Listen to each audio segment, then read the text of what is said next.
What is Halo? Halo is a game that was a huge gamble, a game that wasn't expected to succeed, a game that changed everything in the gaming industry. What's up, Jabronis? Archangel here, bringing you a fresh Halo gameplay. As I said before, I'm not going to do a Halo review because I don't see the point in reviewing a game that is no different than before, just at 60 frames per second and better graphics. The game has not changed in terms of gameplay, in terms of story. It's still the same Halo you've played since 2002. Now, this is actually my very first gameplay since Halo 4 on 360. The very first multiplayer game, as multiplayer has been working for the past few days, and I didn't really get a chance to even try multiplayer until last week. But like always, I don't miss a beat, so never even played on this map. I'll talk about it in another video. This is a video I just want to talk about the history of one of my favorite video games of all time, my favorite shooter, Halo. So what is Halo? When I ask that question, I don't ask it in the manner of what the game is description wise, but what the game is as a whole from the day it was conceived until now with this Master Chief Collection. Now, Halo was originally going to be only a Mac and PC game, but when Microsoft bought Bungie, things changed. Now, everyone knew of Bungie. Marathon was a popular PC game. At that time, shooters on consoles was having a rough time. Everyone played the likes of GoldenEye and Perfect Dark, but there wasn't a true shooter that could define the entire genre and define a console. Halo was that game. Halo revolutionized not just video games, but the shooter genre. Before, there was no open world for shooters. Every game was pretty much indoors, never outside, and if it was outside, it was very limited. Halo changed that. Halo opened the shooter genre up. Halo introduced the combination of a well-told story with fun gameplay.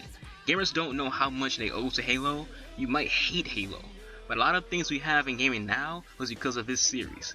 Games didn't have soundtracks sold apart from in-game until a guy who worked with Maroon 5 heard the music and wanted to release the music on a disc. He heard the sound of Halo and it just hit him in the head like, wow, this needs to be heard by the mass public. So he released a Halo soundtrack, and that was the first time a video game soundtrack was released.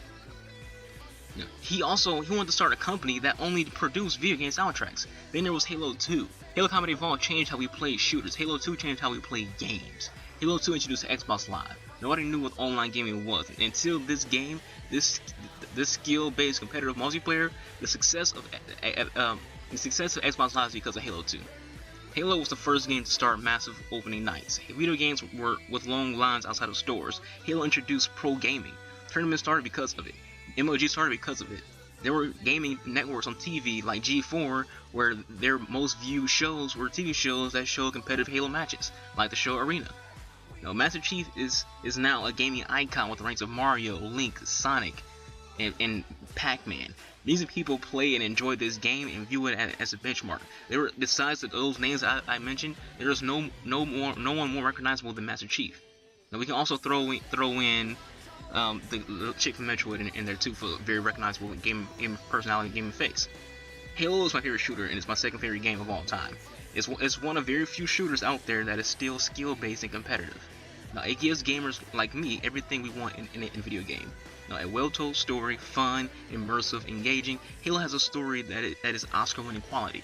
A story that can't even be compared to other shooter stories because it's too good. And compared to the stories of other shooters, being an insult. So to talk about Halo's story, you talk about it in the same manner you talk about an RPG story, like Elder Scrolls, like Mass Effect, like The Witcher. Bottom line is, no matter what your feelings are towards Halo, whether you like it, dislike it, hate it, or love it, you respect it. You respect its place in the gaming world, and in the entertainment world as a whole. People who don't like this game still go out and buy it. They'll give you an excuse like, oh, I only bought it because my friends got it. But in reality, and they know this too, deep down you just want to experience the game whether you like it or not. You wanted to experience it.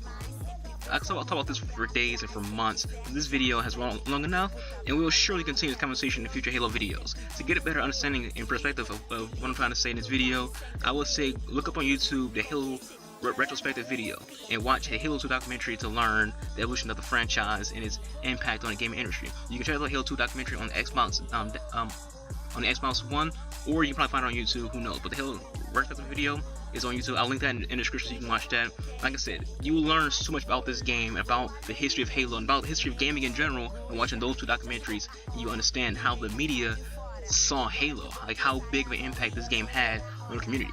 Now, this is a learning experience for young gamers who don't understand why Halo is the poster child for Microsoft, why Halo is a baby for Microsoft, why Microsoft cares about this game the same way Nintendo cares about Mario, when Nintendo cares about its characters. This is a game that you might not like, but you know of it. You know, it's one of those games. It's like a very, very good Hollywood movie.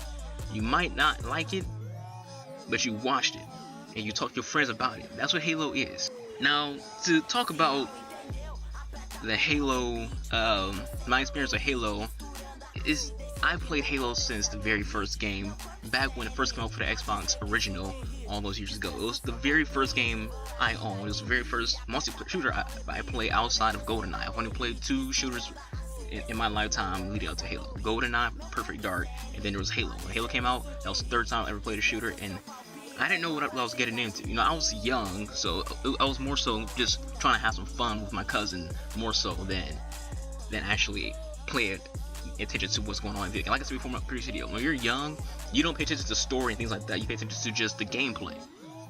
And when I played the Halo story, I was in awe because I had a lot of fun. You know, it was an amazing. I could watch those cutscenes over and over again.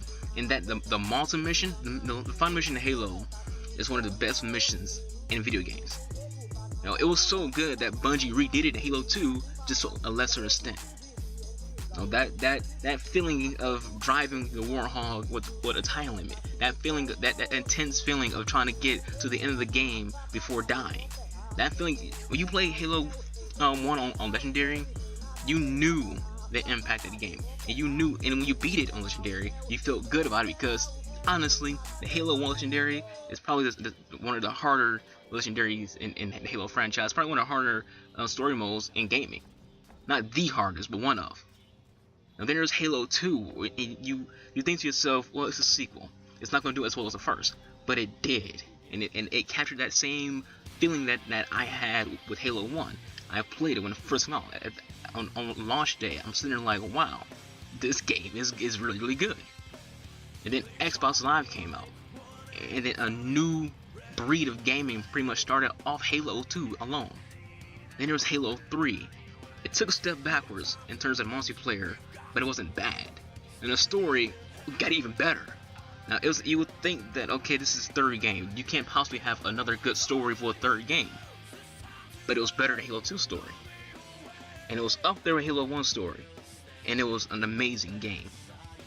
And then there's Halo ODST, a game overlooked. One of the most one of the most underrated games in gaming. People hated it because it was difficult.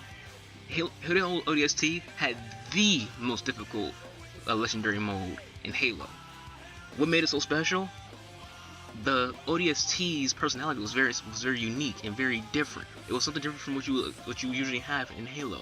It gave you a perspective of something that's not a Spartan. Your entire time playing Halo from 1 to 3, you were playing as Master Chief, just as one Spartan. In ODST, you play as these lesser beings. These people aren't Spartans. They're just your typical military personnel that are highly ranked. And then you go to Halo Reach, the prequel to Halo. Everyone's suspecting, why the hell are we getting a prequel to a game now? This is the 4th Halo game. Why are we just not getting a prequel? But it was good. It wasn't as good as Halo 1, 2, or 3, or ODST, but it was good, and you felt immersed because you created your own Spartan this time. You weren't playing as Chief or ODSTs, you were playing as your Spartan. This is your Spartan, this is your story. And then there's Halo 4. Halo 4 continued the change of pace in the Halo multiplayer. Halo restarted the change of pace multiplayer. Halo 4 continued it. Halo 4 took that we need to be different from the past games because the past games are in the past. You need to have something different, something fresh to keep the gamers interested. And with the multiplayer, we got that. It was more fast-paced. It was more engaging. It was better. A lot of people won't admit it, but it was better. Halo 4 story was a very good story. Underrated when it comes to the Halo community because a lot of people in the Halo community think Halo 4 was a little bit off, but it was a very good story. No. But anyways, that's it for me, guys. As always, thank you for watching. Hope you all enjoyed the video. Archangel out. I went 25. Yeah, you got 2 more assists than I did. At 8 assists. Hey, at least you didn't go freaking 8.